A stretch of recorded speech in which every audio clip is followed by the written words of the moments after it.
আসসালামু আলাইকুম সুপ্রিয় শিক্ষার্থী, ষান্মাসিক মূল্যায়ন নির্দেশিকা 2024। তো আমরা এখানে 2024 যে নতুন কারিকুলামে আমাদের যে পরীক্ষাটা হবে, বার্ষিক পরীক্ষা নবম শ্রেণীর, এই বিষয়ে আমরা এখানে দেখব। তো আমাদের যে বিষয়গুলো আছে, যে অধ্যায়গুলো আছে এখানে, যেমন খেলার মাঠে বিজ্ঞান, বায়ু দূষণ, আমার বংশলতিকা, কত রকম ঘরবাড়ি, এই বিষয়গুলো কিন্তু আছে। এখন এই খেলার মাঠে বিজ্ঞান, এইটা আমাদের জন্য আমাদের লাগবে এখানে কি বল, চাপ এবং শক্তি, অর্থাৎ প্রথম অধ্যায়। বায়ু দূষণের জন্য লাগবে এখানে কি চতুর্থ, পঞ্চম, ষষ্ঠ এবং সপ্তম অধ্যায়। তারপর হচ্ছে আমার বংশলতিকা, এর জন্য লাগবে এখানে 8 নাম্বার এবং 9 নাম্বার অধ্যায়। জিন তত্ত্ব, বংশগতিবিদ্যা এবং হচ্ছে আপনার এখানে জৈব অণু এখানে। ওকে, কত রকম বাড়িঘর, এটার জন্য আমাদের লাগবে কত এখানে 14 নম্বর অধ্যায় এবং হচ্ছে কি 2 নম্বর অধ্যায় এখানে। তো এই অধ্যায়গুলো পড়লেই মোটামুটি আমাদের এনাফ। এখন আমাদের নাম্বার বন্টন, ধারাবাহিক মূল্যায়ন হচ্ছে 30%-এর মধ্যে হবে এবং সামষ্টিক মূল্যায়ন হচ্ছে 70%-এর মধ্যে হবে এখানে। শিক্ষণকালীন মূল্যায়ন আমাদের এখানে প্রশ্ন ধারা, এখানে শ্রেণীর কাজ বা বইয়ের কাজগুলো থেকে আমাদের 10 মার্ক দেবে এখানে। অ্যান্ড বাড়ির কাজ, অ্যাসাইনমেন্ট, প্রজেক্ট, এগুলো থেকে 10 মার্ক দেবে।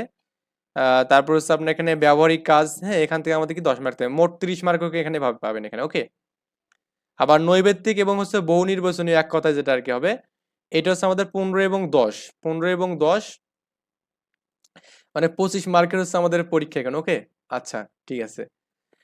এখন এটা হচ্ছে আমাদের এক কথায় আর কি, প্রত্যেকটাতে 1 মার্ক করে। সংক্ষিপ্ত কোশ্চেন আমাদের 10টা, 10টাতে 2 মার্ক করে আছে এখানে, 10টার মধ্যে 10টা দিতে হবে, 20 মার্ক এখানে।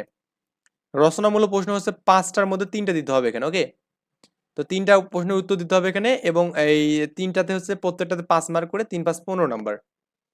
এবং রচনামূলক এবং নির্দিষ্ট মানে আমাদের এখানে এই কোশ্চেনের মধ্যে অনেক কিছু থাকবে আর কি, ক খ থাকবে এরকমটা, মানে সৃজনশীল আকারের।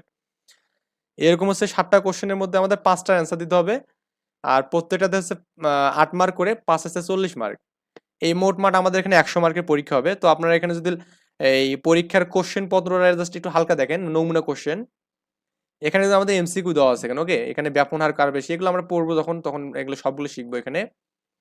আর এক কথায় এগুলো কেমন দেখুন, যে কোন পদ্ধতিতে আয়োডিন মিশ্রিত খাবার লবণ থেকে আয়োডিন আলাদা করা হয়। এভাবে আমাদের এখানে কি আছে, 16 থেকে 25 পর্যন্ত 10টা এক কথায় আছে এখানে। এবং সংক্ষিপ্ত কোশ্চেন হচ্ছে আপনার 1 2 এভাবে আমাদের 10টা কোশ্চেন আছে, 10টায় আমাদের কি 20 মার্ক। আর দেখুন আমাদের এখানে এই যে মানে যে 5টা কোশ্চেন দিতে হবে এখানে, মানে প্রত্যেকটা 5 মার্ক করে। এগুলো হচ্ছে আমাদের, দেখুন আমাদের ক্যালোরিমিতি, মূলনীতি, মানে এরকম ক খ টাইপের থাকবে আর কি। ওকে, ক খ টাইপের প্রত্যেকটাতে এখানে মার্ক ডিস্ট্রিবিউশন থাকবে এখানে। তো এভাবে আমাদের, অর্থাৎ সৃজনশীল আকারে থাকবে আর কি, মেইন কথা। ওকে, সৃজনশীলের যে গ খ করছেন না এখানে, ওই গ খ টাইপের আর কি থাকবে। এই ছিল আমাদের এখানে মোটামুটি মান বন্টন। আমরা নেক্সট টিউটোরিয়ালে অন্য কোনো সাবজেক্ট নিয়ে দেখবো ইনশাল্লাহ।